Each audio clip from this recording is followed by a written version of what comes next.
What's up, guys? So back with you for Sunday, April 6th. Yesterday we did have a winning day, 6-5. I mean, I wish it was better than that. It probably should have been.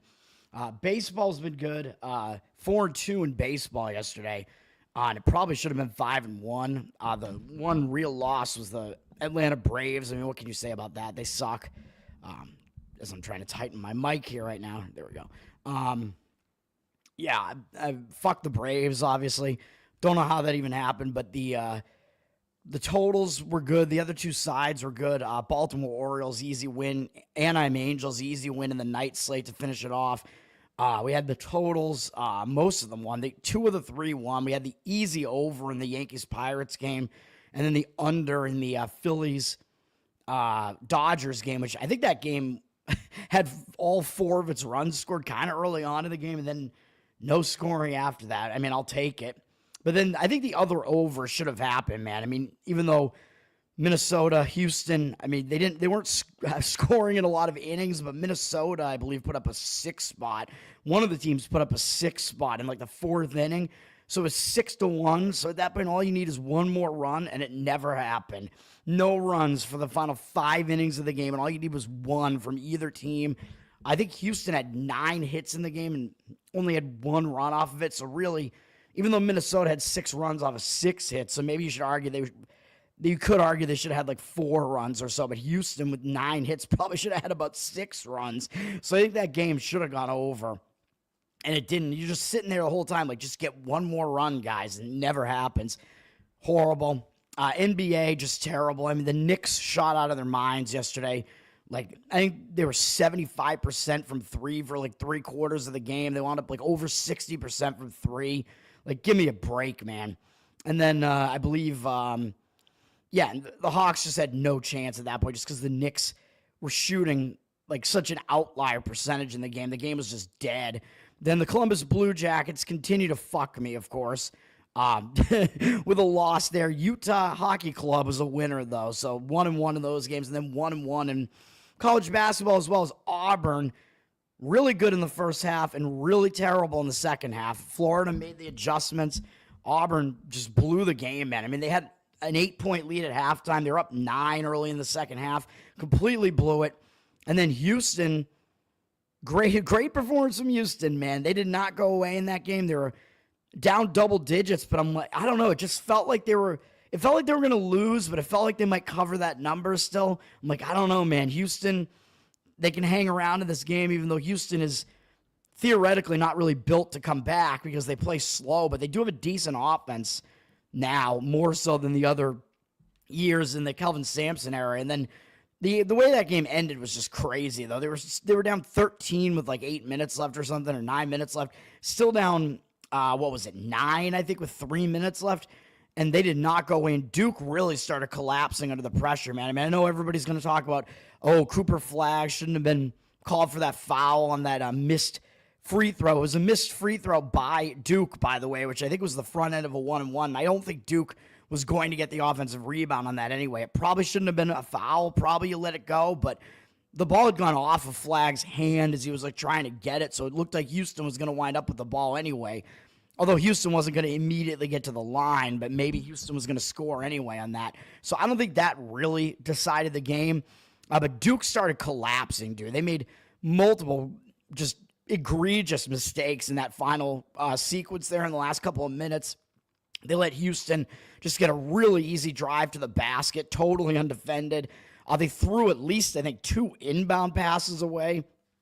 Just really, really bad fundamental play in the final couple minutes from Duke, man. And again, I think that's where that experience for Houston came in. Houston, as I mentioned, I hope I mentioned that on the show. That was part of the handicap. You can go back and watch my analysis on that. But if I didn't mention it, Houston also had far more experience as Duke, very freshman-laden, could be prone to mistakes at a very high stage like that. Houston has that experience playing, as a core unit. Some of these guys have been here before, like at least made runs into the tournament before, and a more experienced tournament coach at this point as well. So the experience on Houston's side. One thing I definitely did forget to mention is that was also kind of a revenge game for Houston.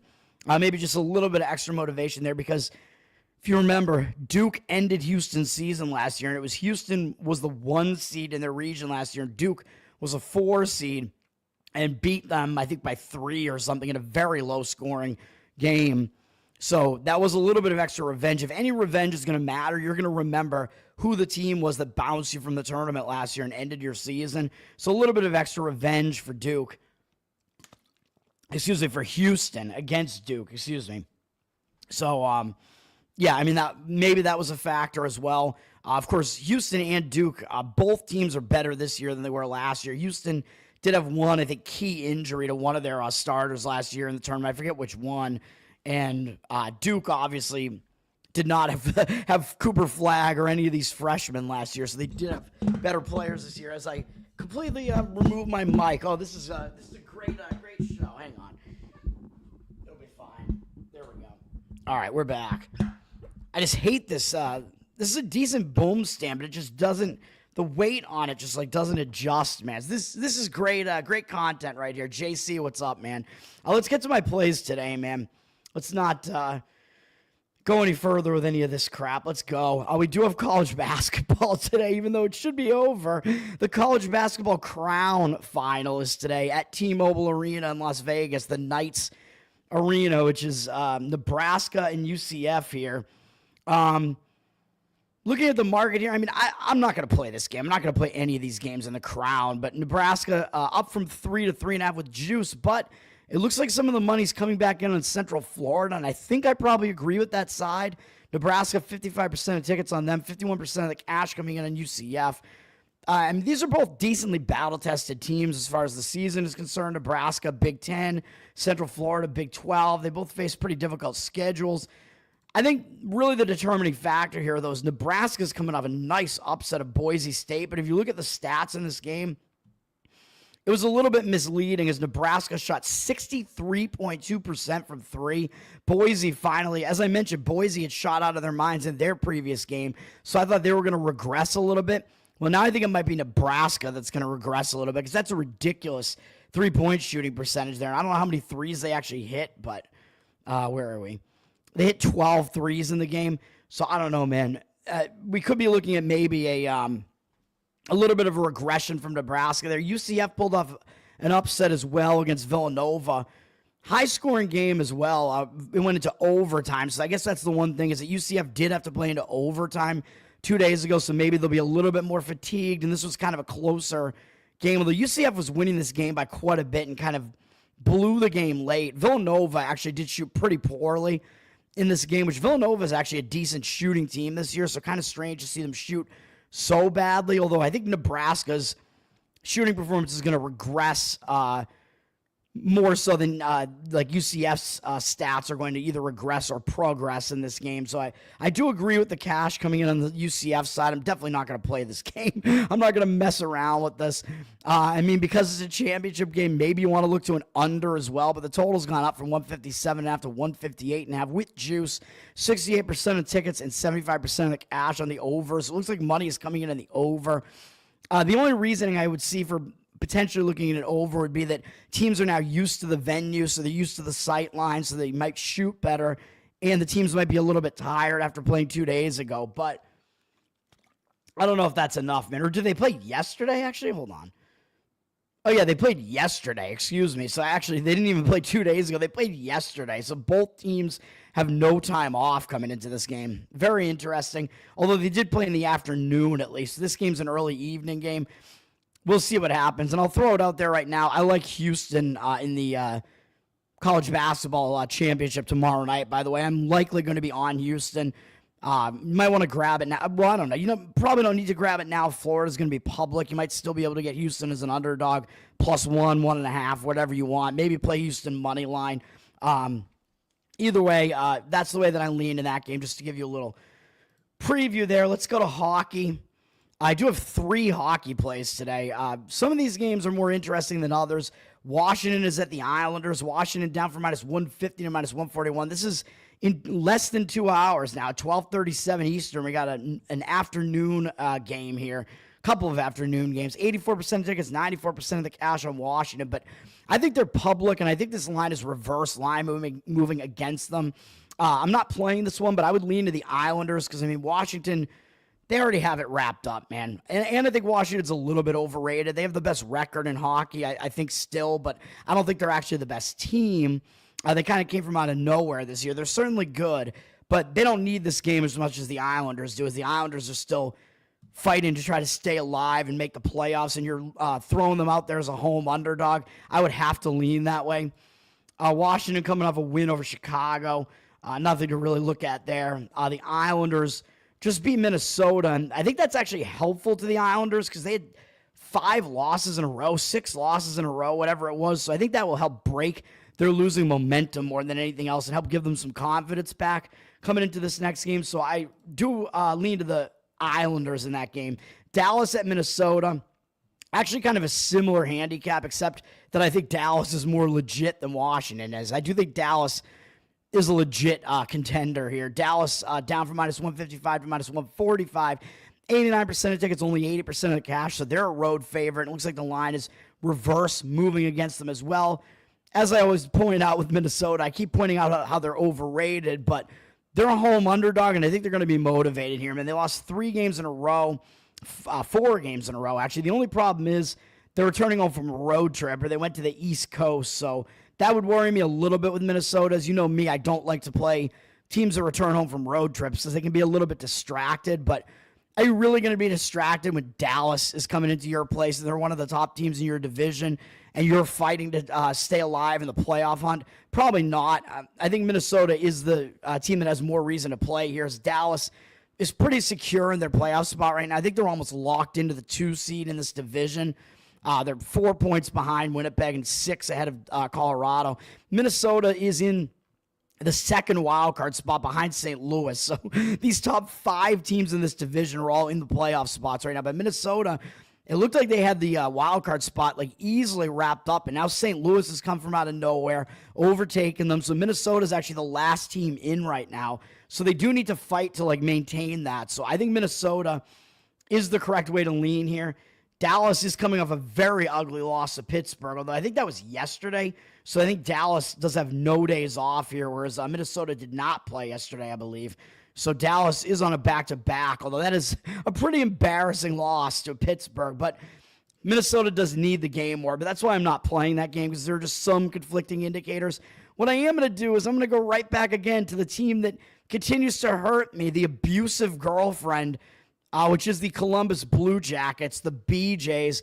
You can either take them at plus 1.5 puck line at minus 1. I guess it's at minus 162. Is that right? And throw half the bet on that and half on the plus 155 money line. Or maybe that's getting slightly pricey there. It's right on the borderline there. I might go actual just throw it all on the money line, and I would hope they went out right on the plus 155. Columbus is the team with way more to play for here, man, and the line is crashing on Ottawa. The public wants nothing to do with Columbus, with what they've been doing recently. They've killed me recently. I mean, they hurt me again yesterday. I'm bruised. I'm battered from these BJs, the Columbus BJs. They're just they're just hurting me every which way, man. I got to get out of this relationship, but I can't. I got Stockholm Syndrome. I got Columbus Syndrome. Ottawa down from minus 190 to minus 161. 98% of tickets, 99% of the cash. What we can say is that Ottawa is going to be the public side here, and the line is really, really crashing on them. So I think maybe some of that has to do with goaltender announcements or whatever, but Ottawa, I mean, they're the team with way less to play for here. They're going to make the playoffs at this point. They're in one of the wild card spots. I think they have a chance. I don't know if they have a chance to move out of the wild card, actually. I think they might kind of be stuck in the top wild card spots. They really don't have that much to play for. Columbus is like 4 or 5 points out of the wild card race right now. So Columbus, you're listing them as a huge underdog, man, and they are the team with way more to play for. Both of these teams played yesterday, and Columbus got shut out. And I know it was to a good Toronto team, but I was on Columbus because Toronto was in a bad spot, in my opinion. Columbus, again, I mean, they've given up 12 goals in the last 2 games, which I know the Blue Jackets are not a good defensive team or goaltending team. They're a scoring team, and their offense really let me down yesterday and couldn't do anything. If you look at the stats in this game, it was not that one-sided of a game. Pretty close statistically, really. Like, it looks like, yeah, Toronto should have had like a slight win in that game. But Columbus coming off 2 ugly games in a row, even though they were the good teams. You give up 12 goals in 2 straight games. You get shut out in a game. I think you're absolutely going to be in bounce back mode after that. So I think that's what we're going to see out of Columbus here. Total desperation again as an underdog here. So I'm going to be on the Columbus side yet again here, and hopefully they finally do something for me. But you look at Ottawa, I think they're in a bad spot. Not only do they have a little bit less to play for because they're basically in the wild card hunt now. Looks like we are going to get Ullmark in this game. Those Forsberg played yesterday, so that's not great. You would have thought that it would have been Ullmark in a big game against Florida, but either way, Ottawa's coming up. And even with Ullmark probably being the goalie here, the line is still dropped on Ottawa, so that tells you something. It looks like the market read is on Columbus. Ottawa coming off that big win over Florida. They beat Tampa the game before that. So they're coming off 2 big wins, and they're also on the back-to-back. So both of these teams played yesterday. They're both on the back-to-back. The difference is Ottawa shut out the returning champs, and they're already guaranteed a playoff spot pretty much at this point, whereas Columbus is fighting for their lives and got shut out yesterday by a good team, but nonetheless, I think that lines up for a play on Columbus as a big underdog. I mean, that's the other thing. Playing them at a price like that, in a spot like that, we're going to go with the Columbus BJs yet again there. So that's play number 1 in hockey. Florida is at Detroit, and Florida's really not laying much of a price here. Down from minus 120 to minus 117, and they're going to be public because the public's going to look at that and say, oh, man, returning champs Florida, and you're basically asking me to just pick the winner. It looks pretty easy to take Florida. I would not do that. I would look to take Detroit as the home dog on that one. 59% of tickets and cash on them. On Florida, excuse me. I would lean to Detroit. I mean, Detroit, again, they're fighting to stay alive at all right now, as Florida is essentially locked into whatever playoff spot they're in right now. So Detroit has more to play for. Florida coming off that loss yesterday. So they are arguably potentially in bounce back mode after losing a 4th straight game and getting shut out yesterday. But they're on a back-to-back, and they're traveling, man. And they've played they're playing 3 games, I think, in the last 4 days maybe. So it's not a very good spot for Florida, and they're all in different cities. Wait, let me see. Am I right about that? No, they're playing, no, they had the 3rd and the 4th off, excuse me. So they're playing 3 games in 5 days, but still, I don't love it there for Florida. Detroit needs the game more, so that is the way that I would lean. Florida's on the back-to-back, and Detroit, I believe, did not play yesterday. Problem is, Detroit is coming off a big win where I was on Detroit 2 nights ago against Carolina. Big win for Detroit there against Carolina, so they are coming off of that, but they still need to keep playing because they're trying to make the playoffs and make a final push to make the playoffs. So it would be Detroit or pass for me in that game. I don't think the letdown really comes into play there as far as Detroit is concerned with the fact that they're trying to make the playoffs at all. I'm just looking at Ottawa real quick again just to make sure. So Ottawa is playing a 3rd game in 4 days, a 4th game in 6 days, by the way. But those are all at home, and they are playing a 5th game in 8 days and actually a 6th game in 9 days. So they've had a pretty packed schedule. So I kind of like that as well. Next up, I'm actually going to have a total. I haven't had an NHL total for a while. How about one of my patented overs? And this is going to be in the game with my Boston Bruins and the Buffalo Sabres. We're going to go over 6 in this game. A game between 2 teams that are eliminated. A game that really doesn't matter for either team, which I think means you're going to see less intense defense in this game. And both teams are coming off I think pretty big upset wins, if I'm not mistaken. They're both coming up big games, so I'm going to look to the over. I'm going to do the over in this one. I'm going to do it, man. The over up from 6 with reduced juice up to 6, straight 6 on the over, basically. 89% of tickets, 94% of the cash coming in the over. I don't really think you could say the over is public here necessarily, though. I just think the public bettors are not really coming in on either side of this. The money is coming up Buffalo as well, by the way, driving them up to a pretty decent-sized favorite, which tells you how bad Boston is now. My Bruins, absolutely dead. Terrible. The Buffalo, one of the worst teams in the conference, is that heavy a favorite over them. But Boston, they actually showed up, and they won against Carolina yesterday, man. The Bruins finally broke that loss streak, so maybe that's going to give them a little bit of momentum here, maybe help their offense a little bit. So I don't mind that. They're on a back-to-back, so it's probably going to be Korpisalo in net instead of Swayman, and he hasn't done well in his last couple games. He gave up 6 goals, 3 goals, 3 goals, or at least there were 3 goals against them. 3 goals, 2 goals against them in a win back the last time he won a game against Pittsburgh. But Pittsburgh does suck, and then 3 goals allowed the game before that. So pretty consistently, opponents are scoring 3 goals in Korpisalo's games. So hopefully that is the case. We get 3 or more out of Buffalo in this one. Hopefully more, actually. And then hopefully the Bruins come with their offense as well. I mean, I think that win should kind of help the Bruins a little bit, but they are also on a back-to-back, remember. So I think that is also going to mean tired defenses as well on the back-to-back off a huge win over Carolina. That broke a long loss streak, a season-long, like 11-game loss streak for the Bruins or something, which I think will give them maybe a little bit of confidence as well coming into this game. But they're also playing a 3rd game in 4 days,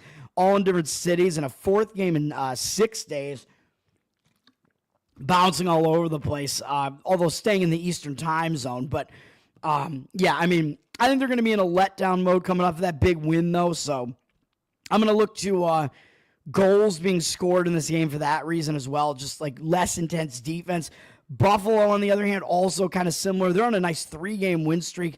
They've been playing some high totals. 13-goal game against Washington, 7 goals in an Ottawa game. Then they return home and they beat Tampa Bay in a shootout yesterday. Had some days off before that, but they're coming off a shootout win over a good Tampa Bay team with no time off, and they got Carolina up next. So they're kind of in a almost like a sandwich spot here for Buffalo. So, yeah, I mean, Buffalo, their goaltending is not good anyway. A lot of Buffalo's games, I think, tend to wind up being higher scoring because their defense isn't that good. So that's what we're going to go with. We're going to go with the over in that game, over 6, and hopefully that one hits. Haven't had an over for a while. Thanks, Will. I haven't had a hockey total in a while, but usually I just play overs in games like this. But this one kind of called to me because both teams, Bruins are officially eliminated now. So I think you're going to see less intense defense in a game like this. You might see like a scrimmage, and maybe scoring will be at more of its height in that one. And finally, we have a third hockey play, and it's on the Chicago Blackhawks plus 115. This is ugly, but again, this is against an ugly Pittsburgh team as well. So this is another. I'm on the 2 best games of the day, baby. I have money on Boston, Buffalo, and Pittsburgh, Chicago. I'm scraping the dregs here, but hey, you can find value or you can find value, man. Find spots where you can find spots. Pittsburgh is down from minus 155 to minus 130. Money is coming in against Pittsburgh. 94% of tickets, only 85% of the cash. So the public on Pittsburgh, they don't want anything to do with the Chicago team that hasn't been good at all. Chicago is allowing the most shots on goal, not only in the NHL this year, but I think they might set like a historical record for allowing shots on goal or something. So Chicago, terrible defense, but we're still going to go with them in this one. The money's moving against Pittsburgh. Pittsburgh's not a good team either. Pittsburgh's coming up beating Dallas. Pittsburgh, they've come off 2 big games in a row, and they're on a back-to-back. They played 2 overtime games against Ottawa and St. Louis. They did have some time off between those 2 games. Lost in overtime to St. Louis on the road, continued on the road, beat Dallas yesterday. Now they're playing a 3rd game in 4 days, all on the road, a back-to-back. So I think this spot is just awful for Pittsburgh, man, and that's probably kind of why the line is dropping. You're probably going to get Nedeljkovic back in net here, even though he was their better goalie for a while, but he was not doing well in a lot of these games. They'd lost at least 5 games of his in a row before they finally won the last game that he played against Columbus, of course, which I probably lost money on that game. I don't know if I did really, but maybe I did. I don't know. They've had Jari in net for a while now, but they're probably going back to Nedeljkovic here, which maybe is not a good thing, as he has not been playing that well. And they've lost, like I said, 5. They lost 5 of his games in a row before he won the last one. Chicago, on the other hand, did not play yesterday, so they at least have a day off. They lost again in their last game. What else is new to Washington? They've lost 5 in a row, but I think you're going to see them show up here, man, because they only have 2 home games left, and the last one's against Winnipeg, which, yeah, they should show up there. But I think if they want to give their crowd something to cheer for at the end of the season here, this is the most winnable game that they have left. So I think they're going to want to show up in this game and try to get this win, man. That would be my opinion. They're a little bit more of the rested team because they didn't play yesterday, trying to break a loss streak. You're getting them as a home underdog. I don't think that Pittsburgh is in a good spot at all. Neither team has a whole lot left to play for at all. Give me the Blackhawks in that game, man. That's what we'll go with there, plus 115. And Blackhawks probably should have Knight in net again, as he's their goalie that they got over from Florida there, and he's been their primary goalie basically since they got him. So I think he will be in net again there for them. And then let's see, what do we got? The rest of these games, I don't know if we care that much about them. Montreal is still fighting for a playoff spot as well. They just beat Philadelphia. I think they won yesterday against Philadelphia, right? Are they on a back-to-back? Let me see. Yeah, they are. Back-to-back, third game in 4 days. So not really the easiest spot for Montreal, though Montreal is still fighting to make the playoffs. They're in the last wild card spot in the East right now, I'm pretty sure. Nashville's lost 5 games in a row. They've had 2 days off. They are returning home from a road trip. So return home from road trip, a lot of times, like I say, it's a distracted spot because you have home life to get back to. But maybe they'll be focused to try to break like a long loss streak. I would never trust Nashville, but in this spot, it looks like the market read is on Nashville. Montreal down from minus 110 to minus 107. A lot of it probably because Montreal's on the back-to-back. Difficult spot for them. 72% of tickets, only 51% of the cash. So the pretty strong market read on the Nashville side. I'm not going to get involved in this game just because Montreal is still trying to fight to maintain the last wild card spot. So they do have a reason to still show up. But it does look way too easy to play Montreal at basically like a pick-the-winner price there and headed towards maybe even being an underdog there. And Vegas is at Vancouver. Vegas just beat Calgary, who is fighting to try to make the playoffs as well. A big overtime win for Vegas really yesterday. They're playing a third game in 4 days, all in different cities, and they got Colorado up next. So maybe a little bit of a look ahead there. I don't know if you're going to totally overlook Vancouver, but Vancouver has just been kind of, I think they're actually a little bit under the radar, even though they're not really that good. Vancouver played yesterday too, but they beat Anaheim in an easy win, which is going to probably help just break that losing momentum for them. So this spot, to me, I think it does set up better for Vancouver. They had more days off prior to that game against Anaheim too, and they're staying at home. So I think the rest spot is actually better for Vancouver there, although the money's coming in on Vegas, driving them up from minus 150 to minus 158. 80% of tickets, 87% of the cash coming into them. I don't really agree with that. I mean, both teams played yesterday. Like I said, Vegas had the more difficult game, went into overtime yesterday. And I think Vancouver kind of needs the game a little bit more because they're less secure in their playoff spot than Vegas is. So I don't agree with the line move on that one. I would look to Vancouver as the home dog. Let's go to the NBA, where we have a lot of crappy games. We do have some good games here in the NBA as well, and the games that I'm on, at least one of them is one of the best games of the day, and I'm going to be on the Lakers +9 in this one. I mean, I don't know what the personnel is going to be here, but I am going to take them against the Oklahoma City Thunder. Looks like LeBron is a game-time decision, but I mean, and Kleber is out, but we already knew that. LeBron is always a game-time decision, man. I mean, he's old. We don't know what's going to happen with him. OKC, I mean, they got a bunch of some of their lesser players listed on the injury report there. Doesn't really matter, but the handicap for this game is as follows. We'll look at the market read here. Thunder up from 8 to 9, but 54% of tickets on 53% of the cash coming back in on the Lakers. So these games, we got some afternoon basketball action here as well. So I'm going to have a lot of afternoon action here between baseball, basketball, and I think I had one hockey game in the afternoon as well. Maybe I didn't. I don't know. I forget. But the cash percentage is coming in on the Lakers, and this is about motivation, man. I think you're getting the more motivated team getting a ton of points. And yes, Oklahoma City is the better team, obviously. But Oklahoma City, they have nothing left to play for. They clinched the 1 seed a long time ago, and yeah, I know they kept playing really well after that. But they really have nothing left, man. I think they beat their franchise win record now as well. They can't go after the all-time NBA win record, which I believe was it Golden State, or was it still one of the Bulls teams? I forget. One of the Michael Jordan Bulls teams. Might have been Golden State not that long ago. Might have overtaken that record or tied it. I forget. But Oklahoma City, I don't think they're in a good spot, man, because they had won so many games in a row. And they'd won 11 games in a row, and then they finally lost at Houston 2 days ago. And I think that's a momentum disruptor. I think that's going to really kind of just kill the momentum they had as they're just kind of rolling along. And they didn't really beat that many impressive teams in that run, except for Boston, obviously, for the most part. I mean, Indiana, Memphis, Detroit, they'll all be in the playoffs. Milwaukee, I mean, I guess. Clippers, all right, fine. Oklahoma City, but yeah, that loss to Houston, tough loss there, but I think that's the type of loss that can kind of just hang you over. And when you have that long win streak snapped, a lot of times you lose the game twice, even though you're probably going to want to be focused because LeBron's going to come to your place. Potentially LeBron will be there. Luka will at least be there. But it's the Lakers, man. So you will want to show up for them, but I think it's going to hang them over, and Oklahoma City has nothing left to play for. Like I said, they're far and away locked into the 1 seed now. So this game means a lot more to the Lakers because the Lakers are still trying to fight to host a playoff series. Excuse me. They're fighting to try to get one of the top 4 seeds still. So I think the game means more to the Lakers. Lakers coming off an easy win over the Pelicans a couple days ago. That doesn't really matter. And they are starting a road trip, which tends to be a more focused spot as well. So some professional handicappers will tell you that the seeding doesn't matter.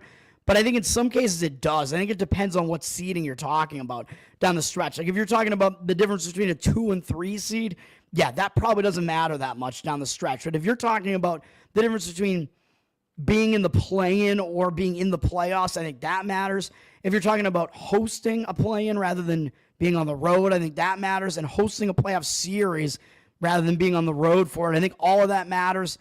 I think the Lakers clearly have more motivation here. They're getting a lot of points, and they are certainly a competitive team at the very least. So we're going to go with the Lakers in this game, man. That's the handicap there. And again, I think you might see Oklahoma City a little bit hungover coming into this game. I never want to put my money on the team that I hate the most, but I'm going to do it there. Anna, what's up? Thanks for hanging out. Thanks everybody that's hanging out. Like you guys are all like the regulars here, man. I like it. I appreciate it. See the familiar faces showing up in all these streams there. All right, so Lakers will be the first play there.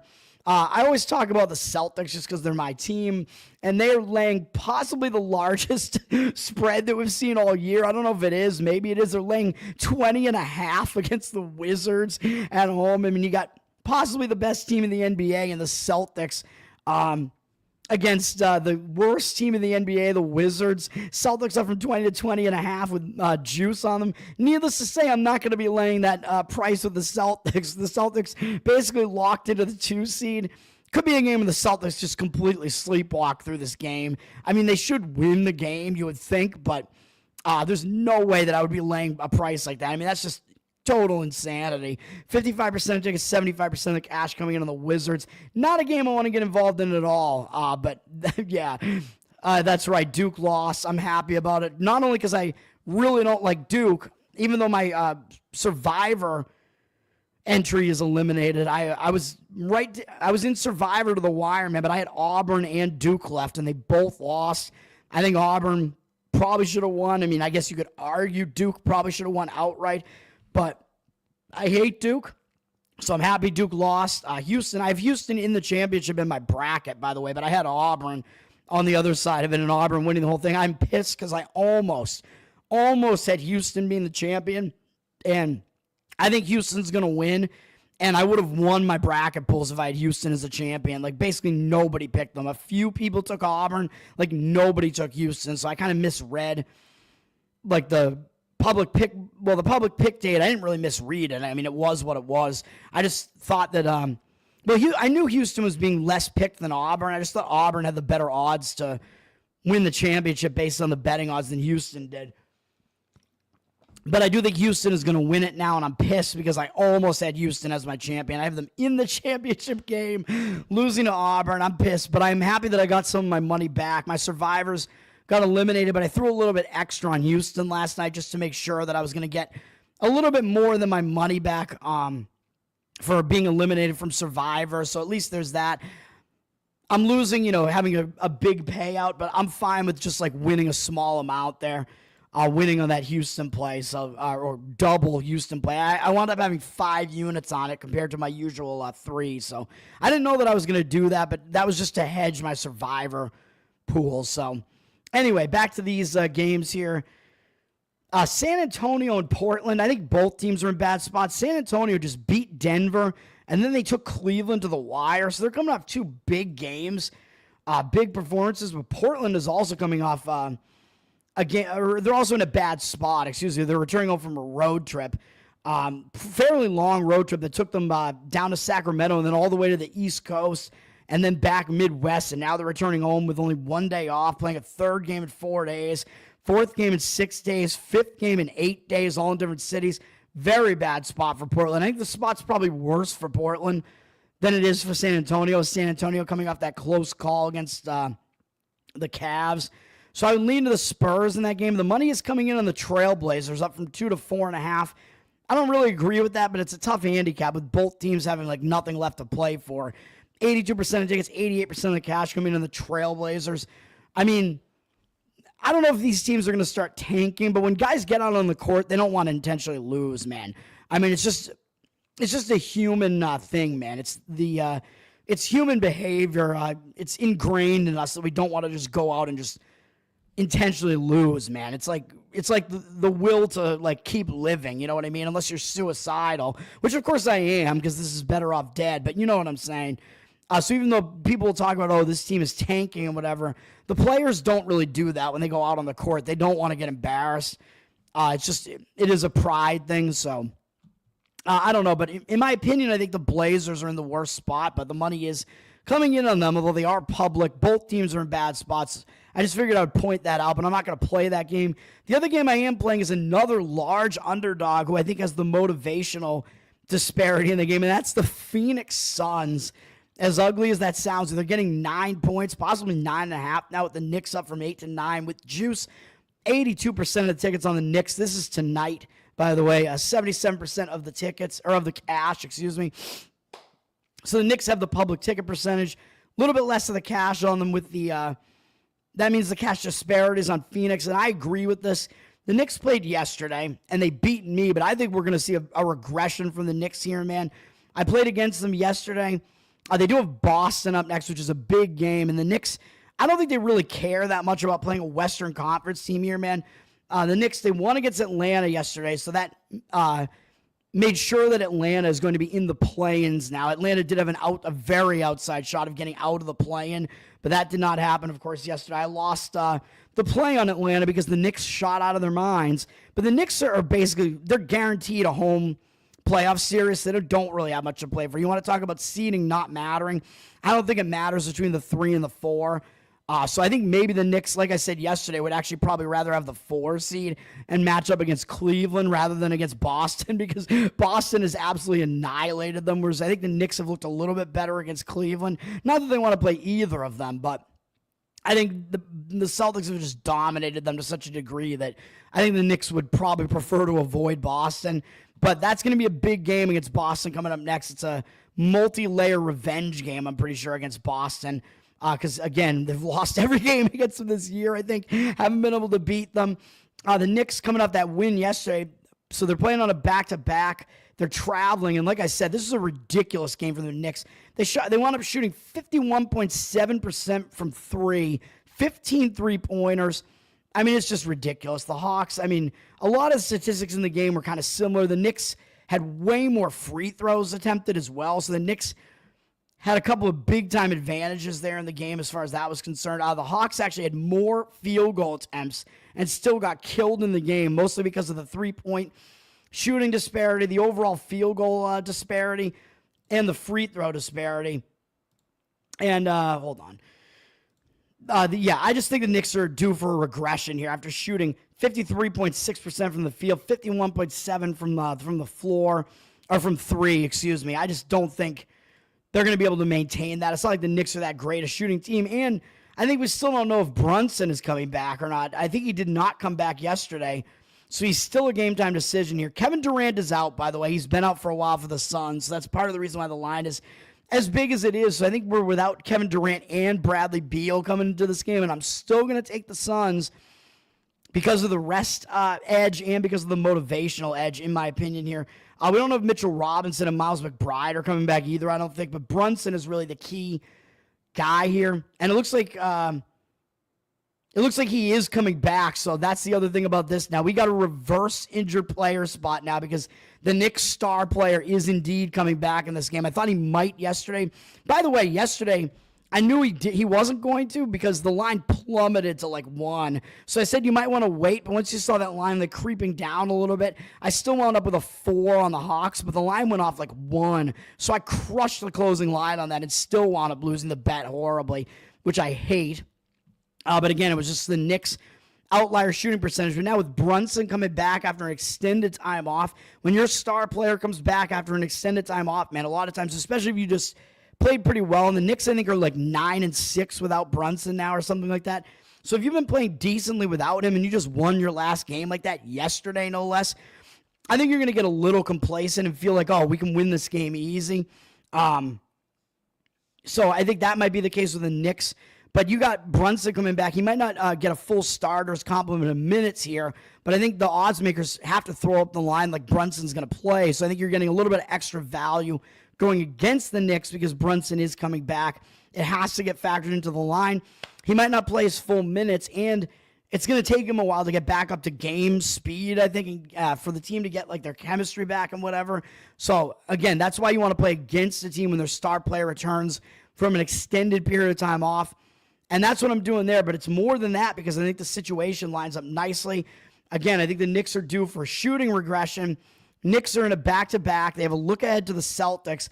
And Phoenix, they're playing for their lives right now. Like I said, the Knicks are pretty much locked into either the 3 or the 4 seed, so it doesn't really matter. Phoenix is 2 games out of the play-in entirely right now, so they're still fighting to try to make the playoffs. So I believe they have more motivation at this point. They've lost 4 games in a row, or 5 games in a row, but look who they lost to. Boston, Minnesota, Houston, Milwaukee, and Boston. I mean, those are all pretty good teams. They've had a day off. They had 2 days off before the Boston game, and now they're just staying up in the Northeast. So the Knicks actually have more travel. I think Phoenix would like to try to salvage a game on this road trip here. Again, they have more to play for, and they're getting a huge amount of points here. So we're going to play the Phoenix Suns plus 9 or 9.5 in that one or whatever it is. You haven't watched the Suns since Dan Marley played? Oh, that is a long time ago. Dan Marley was the head coach at Grand Canyon University for a little while. Prior to, I think there was some coach in between the two, but now it's Bryce Drew, former Valpo basketball star there. I don't know where Marley is now, but Marley was one of the coaches for Grand Canyon for a little while. The Suns, I mean, there's not much to see with the Suns right now. I don't even like Kevin Durant anymore. I haven't liked him since he went to Golden State. But he's out. I mean, he's old now. Bradley Beal is out as well, so their top 2 players are out. And they just looked awful in the playoffs the last couple of years, so not much to see with the Suns, but I like the spot getting all those points for the Suns today. Thank you, Anna. You have a great day as well. There's no way I'm going to win every bet. I wish. That would be an amazing day. I have way too much volume for that to be the case, but we will see. We got some good games here, man. Indiana's at Denver. I mean, this is another game between 2 playoff teams. Denver's been dealing with some injuries. They're up from 6 to 6.5, 67% of tickets, only 51% of the cash on Denver. Denver, let's see, what do we got going on here? Denver just lost again to Golden State. They've lost 3 games in a row. I mean, again, they've been dealing with injuries, so you got to see who's playing in this game. It looks like their guys mostly are coming back. We don't know about Murray, who's a game-time decision still. Looks like Siakam is out, or Siakam is out for Siakam. Looks like he's out for Indiana in this game. We got Murray listed as questionable. Denver needs Murray back, man. He is one of their better players for sure. I believe Jokic missed some of their games too, but I think he is back. I think most of their guys are back except for Murray at this point, and Murray might come back in this game. So Denver kind of in a bounce back spot here. Indiana is starting a road trip, although they're coming off scoring 140 points. So a team that scores 140 might be feeling a bit high on themselves right now. Indiana, they might have less to play for as far as playoff positioning, as they're at least 3 games up over Milwaukee as far as getting a home playoff series. They're pretty likely to get a home playoff series here. Whereas Denver, I think, has a lot more to fight for right now because they've lost 4 straight games. So now Denver's looking at potentially losing a home playoff series here, as they're only in the 4th seed by a half game in this massive cluster in the West. So I think Denver does have more to play for, but they are laying points there, and it looks like the money is kind of coming in against them. So I'm not going to get involved in that game. Should be a good game, though. And then Houston and Golden State. I like Golden State in this game. I'm not going to lay points with them, but Golden State also is in that cluster in the West where they need to fight. They could fight to try to get a home playoff series at this point, too. They could land anywhere, I think, from the play-ins to having a home playoff series at this point. So a lot of different potential results for Golden State. Houston is close to being locked into the 2 seed now, so they don't really need this game. Houston coming off a huge win over Oklahoma City. Now, they are starting a road trip, and it is the Warriors, so you are probably still going to be focused. But I think you have a natural, little bit of a letdown when you beat the best team in the conference in Oklahoma City in front of your home crowd in your final home game, except for this last game against Denver. So I don't know, having to travel out to Golden State. I think Golden State more in need of this game. Golden State did just have a big win as well, though, over Denver. That's a nice win as well. In a return home spot, nonetheless. I lost on that game. I thought it was a good spot for Denver to bounce back there. Golden State is playing a third game in 4 days, though, and a fourth game in 6 days, fifth game in 8 days, and sixth in 10, most of those in different cities. So they are playing a lot of games in quick succession. So I'm not going to play this game, but I do think the need is there for Golden State more so than for Houston. I think Houston's game that they're coming off of was a bigger win. Warriors up from 4.5 to 5.5 with juice. So the money is coming in on Golden State. I agree with it. 70% of tickets, 76% of the cash coming in on the Warriors. That's an NBA TV game tonight after the earlier game. So we have actually a quadruple header, it looks like, on NBA TV with Chicago, Charlotte. Who the hell is going to want to watch that? Then LA, Oklahoma City, Sacramento, Cleveland, and then Houston, Golden State. So 3 better games there. Sacramento's still trying to fight to get into the playoffs as well, whereas Cleveland basically locked into the 1 seed. I didn't talk about that game, but Sacramento getting a lot of points and the only team that really has something to play for there. Might be the way I would look there. They're actually getting 10 points now, even though it looks like the cash is on the Cavs. I would not lay that number with the Cavs there. But I agree with the line move in where the money's coming in on the Warriors. Let's go over to Major League Baseball before I get out of here, because you know me and my Major League Baseball volume. I went 4-2 yesterday. I got 5 more plays here today. I kind of want to just get right to my plays, man, because a lot of these games, I don't know if they're really necessarily that interesting. I mean, LA and Philly, that's always an interesting series, at least. You got Glasnow. Is he a city in Scotland? I don't know. He's a good pitcher, and he missed a lot of last year with an injury, but he's still really good. He's a towering presence on the mound, too, which I like that, man. I like tall men, all right? I like men who dominate the mound. Glasnow coming off a nice 5-inning shutout in his first game against the Braves, although he did walk 3 guys, but he struck out 8, so I think he's ready to go, man. Against Philly, he's been good in his career, pretty good.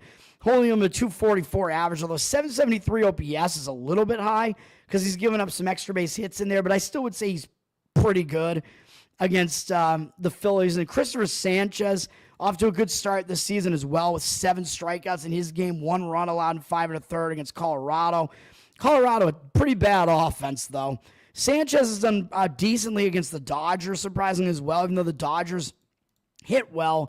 He's held him to a 262 average and 621 OPS, and both of these pitchers have sample size in the 40s, 40-something at bats, so that's a decent sample size to work with. So a slight lean to the under again in that one. I was on the under yesterday, and the game did go way under because I think Dodgers-Phillies, the public's going to look at this and think, I want the over because both these teams can hit. When you got 2 good pitchers, which I think was more the case yesterday than it is today, but I think you still have 2 pretty decent pitchers here. I would lean to the under. 52% of tickets on the over. 68% of the cash, though, coming into the under. Line has dropped a little bit from 8 juice to the under to 7 juice to the over. So looks like the line is in agreement with me. The line is moving in agreement with me. So I do agree with the under. That's not one of my plays, though. My first play up is going to be on this... I would say I would lean to the under in the Yankees-Pittsburgh game as well, although I don't know if I trust these starters enough or trust going under with these torpedo bats here. I don't know, but Will Warren pitching for the Yankees. He's a young pitcher. He's got okay stuff. He did decently in his first game, although he walked 4 guys, but against a pretty potent Arizona lineup. Pittsburgh has basically never seen him before. They only have 2 guys with 1 at bat each against him, or 0 for 2 with 2 strikeouts off him. So I do think Warren has a bit of a pitching edge. I'm going to talk about this throughout this baseball part of the show here, where if you have a starting pitcher who's never been seen before by the opposing hitters, that's an advantage to that starting pitcher if they do have good stuff, because the hitters don't know what they're going to have thrown at them. Andrew Heaney is a veteran, so people are definitely familiar with him, but his numbers are good against the Yankees in 45 at-bats. He's got a 17-2 strikeout walk ratio against them, held him to a 200 average and 567 OPS. So I lean to the under in that game as well. I'm not going to play the game, but that is the way that I look in that one. Let's see. Let me look at the total here. It looks like it's gone down from 9.5 juice to the under to 9 juice to the under. So it looks like some money has driven the total down, although we see 69% of tickets and 95% of the cash on the over. So it looks like the cash percentage might actually be coming in on the over. And a lot of times when you see a high total like this, you do want to go over, which is what I did yesterday in this game. But this starting pitching matchup doesn't look nearly as good as it did yesterday. So I lean to the under in that game. Not playing that one, though. What I am playing, though, is an under. I'll give you the first under. I have two totals today and 3 sides. I'm going to go White Sox Tigers under 7.5, which I found at minus 115. Total looks like it's down from 8 juice to the under to 7.5 juice to the under. 82% of tickets on the over and 72% of the cash on the over. So we got a public over here, because people are going to look at this and think, oh, Martin Perez sucks, and Jackson Joby, who the hell is that guy? Well, I think that is going to be the public's reaction. I think is a good thing. I am a little bit worried about trusting these pitchers, but I think these offenses are not really that great either, of course. Remember that. It's going to take both offenses to try to get this thing up and over, and Chicago's offense is really not good. This game actually did go over yesterday because Detroit scored 7 runs. They did get a home run from Carpenter. They got a couple of home runs yesterday in the game to put that thing over. The bullpen situation is fine for a full game over here, though I looked like the bullpens weren't very taxed yesterday. Martin Perez is off to a good start this season, even though I make fun of him a lot because he's kind of an old guy now, and I think he's lost a lot of his velocity, but he is a lefty, and when people haven't really seen him that much, his arm angle can kind of fool them a little bit. He's off a nice 6-inning no-hit performance against Minnesota. So this is the state of Major League Baseball now where, oh, you're a veteran with a no-hitter? We're just going to pull you out of the game. We're not going to let you finish the no-hitter.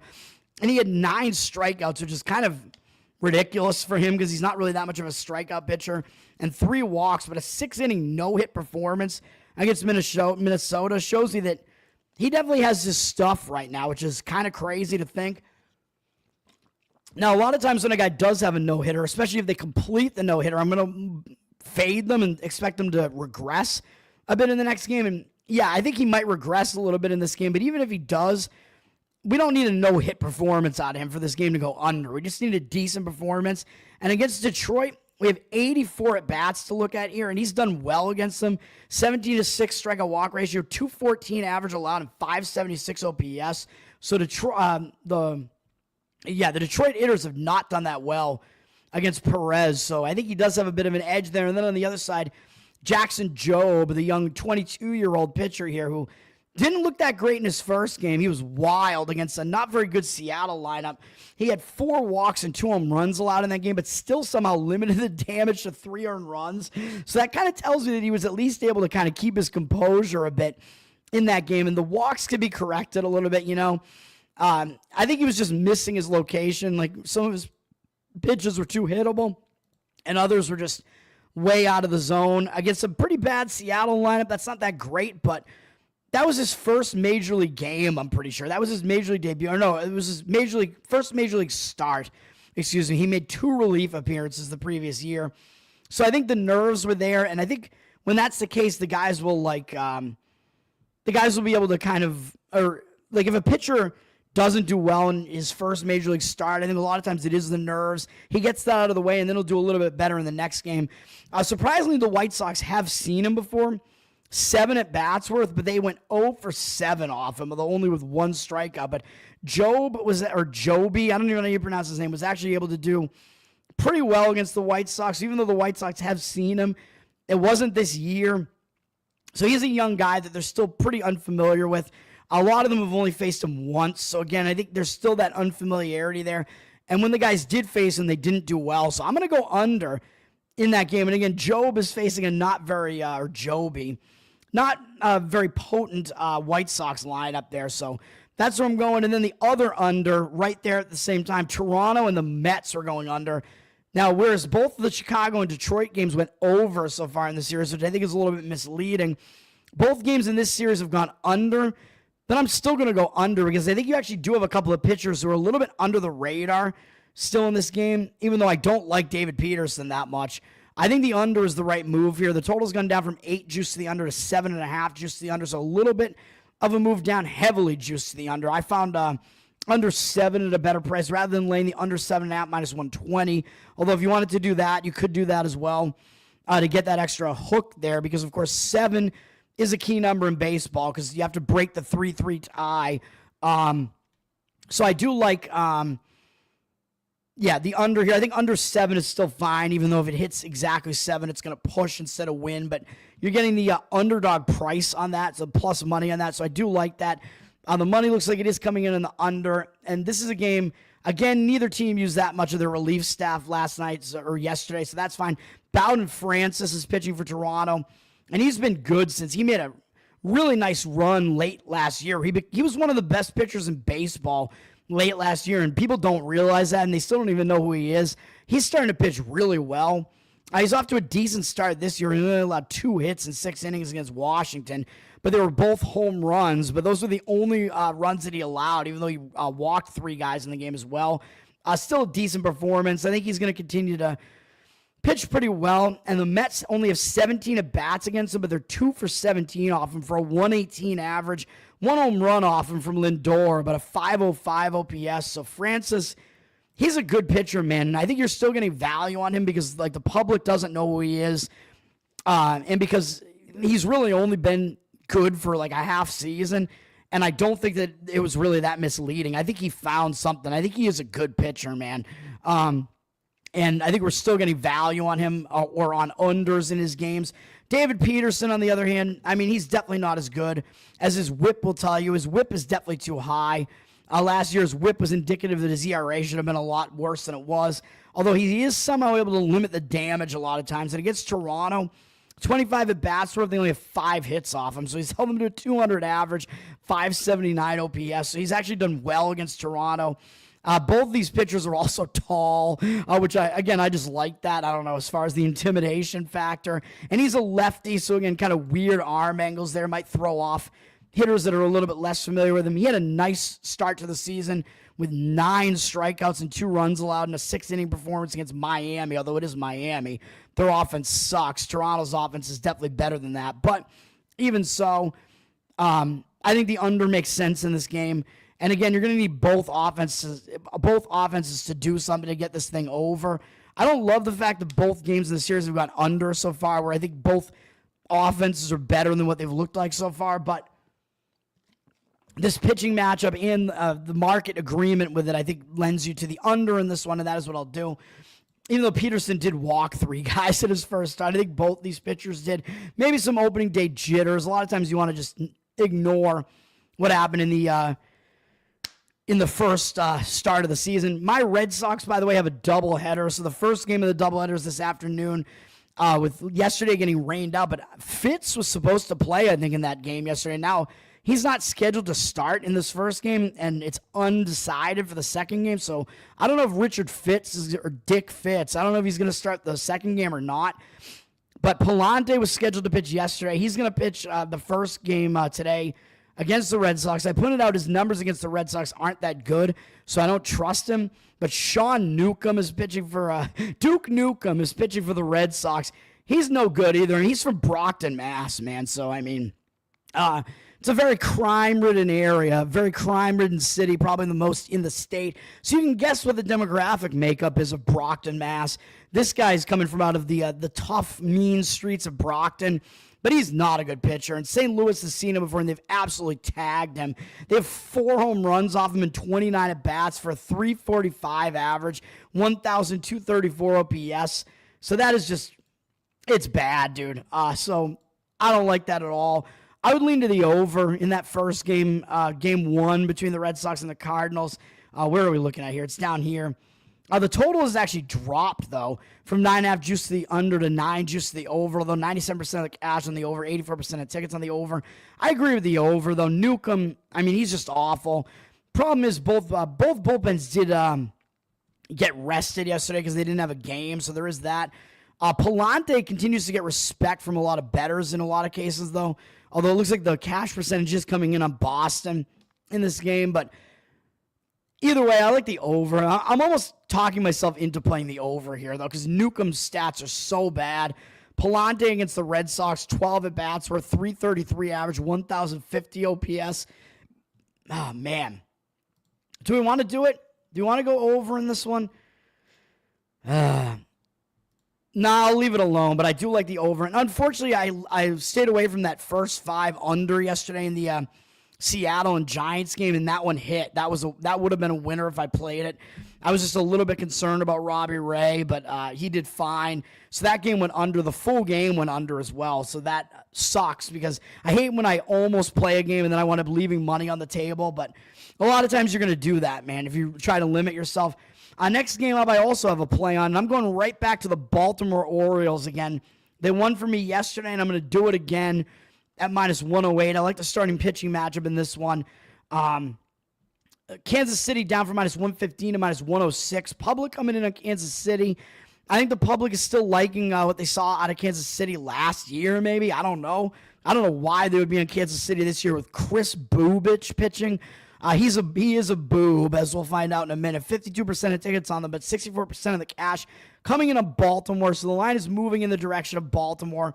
I agree with this. Looking at the pitching matchup, like I said, we'll look at Bubich first. He's not good. He had one start where he had a 6-inning shutout against Milwaukee with 8 strikeouts, so that looks good. But looking at his career, he's never been good. 4.58 ERA, 1.47 whip. Been in the league since 2020, so, I mean, that doesn't look that great to me.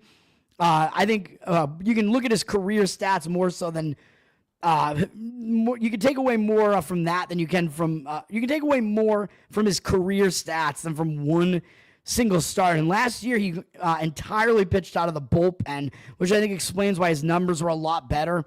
He wasn't having to go deep into games. I think this being a starter, I think, might be a little bit of an issue for him. And we look at his stats against Baltimore. They've seen him before, and they've roughed him up. In 33 at-bats, 2 home runs allowed, 7-5 strikeout walk ratio. That's not good. A 303 average allowed, a 970 OPS. So Baltimore's hitters have actually done quite well against Bubich. And then on the other side, Cade Povich is pitching for Baltimore. And maybe the public is looking at these guys saying, oh, my God, Bubich has a 0 ERA. Really what you want to do is put all your stock into one start on the season, right? He's got a 0 ERA, and Povich has a 6.23. So it's like, oh my God, like we got to take the guy with the 0 ERA, right? No, I don't really think so. Cade Povich, yeah, he had a bad start, but it was against the Red Sox, who hit pretty well. He did have 8 strikeouts in the game and 4 1/3. So that does tell you that he was fooling some guys, and he only allowed 3 earned runs, which isn't really that bad. So even though his numbers look shitty, I don't really know that was really that bad of a performance. He's a young guy, and I think he's still getting it together. He has decent strikeout stuff, but his wildness has been a problem. But he only has 1 season under his belt so far. I think he's going to improve. That's my opinion. I think he's a guy with good stuff, and I kind of liked the scouting that was coming out on him last year. And then I think he does have the advantage, even though he did have this advantage last year and didn't do that well in some of these games. But these Royals hitters have never seen him before, and you're getting him at almost like an underdog price a little bit here. So I like that. The fact that the Royals hitters have never seen him before, again, for a young pitcher that has decent stuff, that tends to be an advantage to the starting pitcher. So I like it. So here we go. I have plays in actually 5 games in a row on the schedule here. I actually have plays. So all my plays are in like the 1:40 to 2:10 p.m. slates, but that's just the way that it is. So I like Povich. I think he does have the advantage early on against the hitters that haven't seen him before. And then if you look at the bullpen usage yesterday, let me look at the box score here. We did have similar bullpen usage from both teams, let's say. So I don't think there's that much to see as far as what went on in the game yesterday. I don't think there's that much of an advantage one way or the other bullpen-wise. So we'll be on Baltimore there, going full game. And then I am also going to be on a full game in Milwaukee, where I'm laying a little bit of a price here. Milwaukee minus 140. I think Milwaukee might bounce back after an ugly game yesterday against Cincinnati, losing 11-7. You give up that many runs, man, you're going to want to bounce back from that, but they saved their bullpen big time. It's Elvin Rodriguez. I talked about him yesterday. I didn't know why the money was coming in on him against Brady Singer, who was definitely the more proven pitcher for sure. And Rodriguez certainly got outpitched by Brady Singer yesterday. But after Rodriguez was out of the game, the Brewers saved the rest of their bullpen by using Thomas for 62 pitches, and then they only used Peguero for 5 pitches. So Brewers basically saved their bullpen yesterday. So I think their bullpen is in much better shape than the Reds, who had to use some of their better relievers to finish off the game yesterday. So I think the Brewers have the bullpen advantage here. I think they probably have the better hitting lineup as well, and I think they have the starting pitching edge here. So we're going with the Brewers here. Carson Spires is pitching for the Reds. I know he's a guy, some professionals like this guy. They liked him last year, but I never saw anything good out of him so far, even though he has one good start under his belt this year. But overall, 5.42 ERA, 1.54 whip in his career in a couple of seasons where he only made like 12 total starts, sure, and 13 total starts, I guess, including the one this year. But still, that doesn't look that great, even though he did have a good performance against Texas to start off the season. Okay, that's fine. But the Brewers are familiar with him. Texas is not that familiar with him. The Brewers have 40 at-bats against him, and they've hit him for 3 home runs, 9 strikeouts to 7 walks, so not a good ratio there. 325 average and 1,076 OPS. So the Brewers have lit up Spires for the most part, and they are familiar with him. They've seen him before. But let's talk about unfamiliarity. Chad Patrick is pitching for the Brewers here, and hopefully he is a Chad. His ERA looks good, although he's kind of struggled a little bit. He's actually made 2 appearances so far. I think he came out of the bullpen in this game against the Yankees, and he didn't do well. Gave up 2 runs in the game. That was the game where Nestor Cortez gave up 3 home runs on the first 3 pitches of the game. So the torpedo bats, the cheating was in play there, the torpedo bats, and that was the only time a pitcher has ever allowed, I think, 3 home runs on 3 straight pitches to open a game. Maybe on 3 straight pitches in general. I don't know. But then Patrick came back with a 4-2 third inning performance against Kansas City and didn't allow any runs. Even though he walked 3 guys, gave up 3 hits, he did strike out 5. So I think we're seeing improvement on him. And if you look at the scouting on Chad Patrick, he does seem like he is somewhat of a Chad, as he is one of the more highly touted prospects in the Brewers organization. So he's got good stuff, so I like that. And then again, just like I said with Povich, he's so new to this, the Reds have never seen him before. So I think that's good. I think when you have a pitcher who's a pretty good young pitcher like this with good stuff, and hitters have not seen him before, they're going to struggle against him the first couple of times through. So I think Milwaukee's got numerous advantages in that game. So I will lay the price with the Milwaukee Brewers. We got looking at the market read here. Where are we at? I'm playing out a lot of young pitchers today, man. That is my MO. Milwaukee up from minus 127 to minus 146. So I am trying to get market agreement in these games too. So hopefully that continues to be the case. 53% of the cash on Milwaukee, 50% of tickets evenly split. So the money has come in on the Milwaukee side. I agree with it, and that is where I'm going with that. We do have Houston against Minnesota. I mean, Ronel Blanco has done okay against Minnesota in his career. He's an okay pitcher, even though he uses pine tar. Chris Paddock has bad numbers against Houston. He's just bad in general. So I think Houston is probably the way that I would look in that game. The money looks like it is coming in on Houston at a slight underdog price as well. Maybe flipping them to the favorite when all is said and done. San Diego has Kyle Hart pitching against Ben Brown. Kyle Hart, I mean, he's never been seen before, I don't think, or he's only been seen for 1 at-bat by Swanson on the Cubs, who has 1 hit off him. But this guy, I mean, he's not a young prospect or anything like that. He's a guy who's only made 5 major league appearances, 4 in 2020 and 1 this year, and he's in his 30s. So I think he's probably just a spot start because San Diego needs somebody in there. He's probably not going to go that many innings either, so that doesn't look good to me for San Diego, even if they do turn it to a bullpen game. And a lot of times a bullpen game can be better than you think, because that means the manager can kind of match up specific pitchers against specific hitters to try to get a matchup edge. But I don't like it for Hart there. Ben Brown is actually a decent young pitcher and a tall guy. Yeah, there you go. And he hasn't looked good so far this year, really, although he only allowed 2 runs and 3 runs in his starts. one against the Dodgers, and then one against the A's in that ridiculous Sacramento stadium there. He's got a good strikeout rate, though, so I think the walks are kind of hurting him a little bit. I think we're going to see him start turning it around a little bit. I think Brown is better than he looks so far.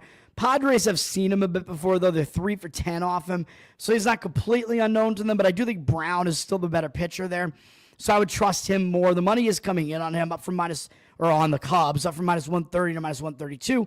56% of the cash coming in on the Cubs, 67% of tickets on the Padres there. I do lean to the Cubs as well there, even though I think the Padres are trying to avoid the sweep. So a lot of times the team trying to avoid the sweep is extra motivated, but I think the matchup is pretty bad for the the Padres there. I really don't like Hart. And then the money is coming in on Tampa against Texas, as it seems like it has been in multiple of the games this series. Tampa flipped from a plus 104 dog to a minus 110 favorite. 69% of cash coming in on them, 51% of tickets on Texas. But I don't know if I agree with this move, man. I mean, Tampa was getting the money in the first game of the series, and they lost. I don't remember if they were getting the money yesterday or not. Yesterday was DeGrom, so I liked Texas in both of these games, and I was right. And I like Texas again in this game, man. I don't understand the money coming in on Tampa Bay here. I mean, Tampa, they got a decent bullpen. Their pitching is okay. Their hitting is pretty awful. I just don't understand it, and I don't really think they have the matchup edge in this game necessarily either. So I just don't understand the money, like the seemingly like professional betting love for Tampa so far. I don't get it. Drew Rasmussen is pitching for Tampa here. He's had okay numbers throughout his career, I guess. I mean, 2.91 ERA, 1.08 whip. That's pretty good. Decent strikeout walk ratio as well. Decent strikeout rate. All of that looks pretty good, but he only pitched a full season once in 2022, although he was pretty good then. But since then, he's basically, I don't know if he's been dealing with injury issues or what, but really, other than that one season, he hasn't really pitched that much in the major leagues at all. He pitched pretty well against Pittsburgh, although Pittsburgh's offense isn't that good. Nice 5-inning shutout with no walks there, so maybe that's why the professional bettors are coming in on him, because they like Rasmussen for what he's done in his career. But against Texas, he has not been good. In 17 at-bats, he's allowed 2 home runs, 5 walks, compared to 5 strikeouts, 412 batting average, and 1,310 OPS. So his numbers against Texas are awful. And then Texas has Kumar Rocker, and I might just take a step back a little bit with Rocker, as I've lost some money on a couple of his games. I think he's eventually going to get his stuff under control and be good, man. But he got kind of lit up at Great American Ballpark, although that is a hitter-friendly park, but he got kind of wrecked in that game against Cincinnati. My wallet got wrecked in that game as well. So I'm just going to stay on the sidelines for this one, but Rocker is a young pitcher with good stuff. Tampa Bay's offense isn't really one that can really destroy you. Their offense is not very potent. So the fact that Rocker, again, is an unfamiliar pitcher to them, has good stuff. Tampa's offense isn't that good, and they've never seen him before. I think the Rangers have the edge in that game as well. So, again, I don't understand the love in this series from seemingly the professional bettors coming in on Tampa Bay. They haven't won either game in the series so far, so they are trying to avoid the sweep, but I don't see it, and I don't agree with it. My final play, though, is going to be on another young pitcher, and I'm going to be on the Colorado Rockies, minus 110 against the A's. I mean, this is a bad match. I mean, the A's and Colorado are both terrible, but the A's are actually on the verge of sweeping Colorado at Colorado, which I think is going to motivate Colorado a little bit more because they're trying to avoid the sweep. But the A's actually have to play San Diego next tomorrow, so that's a bigger matchup for them, I think. And if you look at what happened yesterday in the game, the A's used more of their bullpen, I believe, man. Or actually, yeah, they both used about the same. Never mind. I was wrong. Actually, I think what was the other game that I actually was on? Oh, Milwaukee and Cincinnati. Yeah, I already mentioned that. Milwaukee saved their bullpen. In this game, yeah, I mean, the Rockies, they did only use Bird for 2 pitches, though, so he'd probably be available again. The A's did use their closer in Miller yesterday, so they did have to use some of their better pitchers to kind of rescue the game. So I am going to make this a full game play on Colorado. I like this. Colorado's trying to avoid the sweep. And rather than try to play an under, because the pitching matchup might look decent for an under, I'm probably never going to play an under at Coors Field, man. The total's up from 10.5 juice to the under to 10.5 juice, a little bit less to the under. 66% of tickets, 86% of the cash coming in the over. rather than trying to deal with that at all, I'm going to go with Colorado's young phenom pitcher, and I'm going to fade Joey Estes, who is not off to a good start this season, allowing 6 earned runs against the Cubs. But what's worse than that is he allowed 9 hits as well in 4 innings, but he walked 4 guys, only struck out 2, so that's a little bit of a red flag, although, again, you can't really put that much stock into a game in a first game of a season, but he just hasn't been good throughout his career. 5.4 ERA, 1.3 whip. He's not a great pitcher, really. So I don't know, man. I mean, I just think that, you can probably say that start wasn't that out of the ordinary for him. And again, walking more guys than you strike out, definitely a red flag, even though a lot of times the first start of a season, you can't put that much weight on it. He has done decent against Colorado's hitters, though. Colorado's hitters are not good. On 29 at-bats, where he's got 6 strikeouts, no walks against him for a 207 average, 655 OPS. So, yeah, he does have good numbers. So I was like, oh, do I want the under in this game? But I don't, because I'm going to go more with the fact that Estes just isn't that good of a pitcher, rather than completely going with the starting pitching matchup here. But I still think Colorado does have the starting pitching edge here, and I think the extra motivation from trying to avoid the sweep here, I think, is what we're looking at here. So I do think Colorado does have the better pitcher over Estes, even if Estes is good against Colorado historically. We're going to go with Chase Dollander here, however you pronounce his name. He's like the top prospect in Colorado's organization, man. If you look up the scouting on him, he does throw in the mid to high 90s, although I guess his fastball, he's got to get better at locating it, because I guess it's been a little bit too hittable, but he also has like multiple different nasty breaking pitches. So this is the type of profile that I want, man. A highly touted prospect, very highly selected draft pick as well, who's only 23 years old. He's got good stuff. Really good breaking stuff, so good off-speed stuff. That's what you want from a starting pitcher. You want him to have an arsenal that has a lot of stuff, a lot of pitches that he can kind of mix and match. And he does still have a decent fastball, even if maybe it's too hittable, which might be a little bit concerning at Coors Field. But still, I'm going to go with him. And he's making his major league debut, man. So, a lot of times I'll just jump right into the fire and play a guy on his major league debut if he's a highly touted prospect. And that's what I'm going to do here.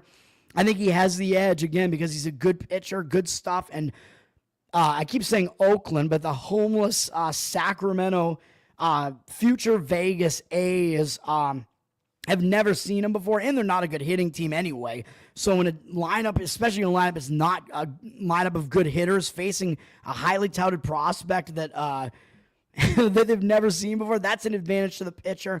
So we're going to go Colorado here. The money is coming in on them, up from minus 104 to minus 115.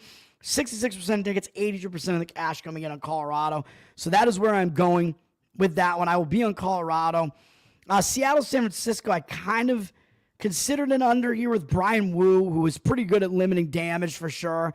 Even though he's not the greatest strikeout pitcher, he does fool hitters. The Giants have not done well against him. 27 at-bats with a 148 average, 475 OPS. So Wu has done really well against the Giants. Jordan Hicks, kind of a decent young pitcher as well, who hitters are not that familiar with. Seattle only 13 at-bats off him. 231 average, but 796 OPS worries me a little bit, mostly because he's a little bit wild and he's walked too many of those guys. So that gives me just a little bit of hesitation there, but I like the under in that game. The money is coming in on the under, down from 7.5 to 7.5 juice to the under. 69% of the tickets on the under, 91% of the cash on the under. Again, maybe I shouldn't stay away because I liked the under yesterday in the first 5 in that same series, and I stayed away from it. So, of course, I'm going to stay off of this again, and it is going to go under. And, again, we will see. And then we got... we'll just talk about the Red Sox, and then I'll get out of here, although there's not much to talk about because we don't know. Is it going to be Fitz or is it not going to be Fitz in this game? We don't even know. So if it is Fitz, maybe you want to look towards an under in this game because Miles Mikolas, even though he's not that great a pitcher, he's done well against the Red Sox in his career for whatever reason. In 31 at-bats, the Red Sox have only hit 194 off him with 565 OPS. So Mikolas has actually done pretty well against Boston. Mikolas is the new Greek freak, I guess. The Greek freak was Kevin Youkilis, man. I'm going to have to turn in my Boston Red Sox fandom card, too. I misspoke. Kevin Youkilis was he was the Greek god of walks is what he was. Oh, no, the Greek freak is Giannis. What am I saying? Mikolas is the Greek god of walks in the bad way if he walks too many guys, but no.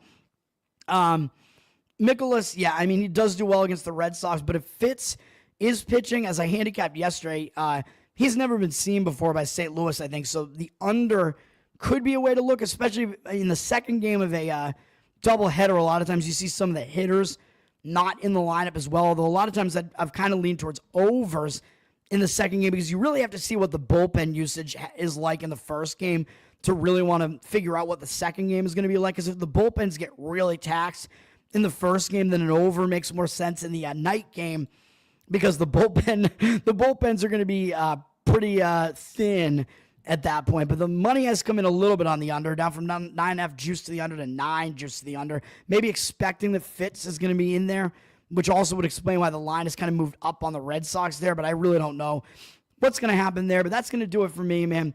I'll stay away from the unknown there a little bit. And this is going to set up a nice fade of the Red Sox tomorrow, though, because the Red Sox are playing a doubleheader and they're the ESPN night game tonight, which I think it just so happened that way that they were going to be the ESPN night game anyway, and they're playing the doubleheader today. So playing 2 games, including the ESPN night game. They might be staying at home tomorrow, though, so they won't have travel, but even so, they might be a fade tomorrow.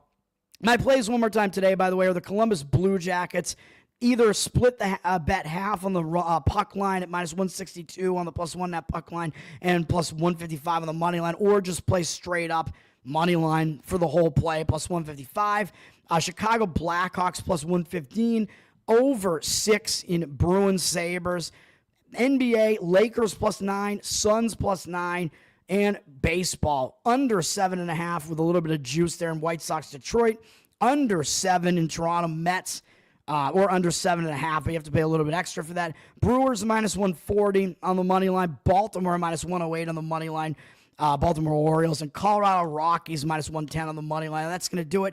Tower Gang Toad on Twitter. Patreon.com/Tower Gang to support the best, most offensive podcast in existence. Peace out.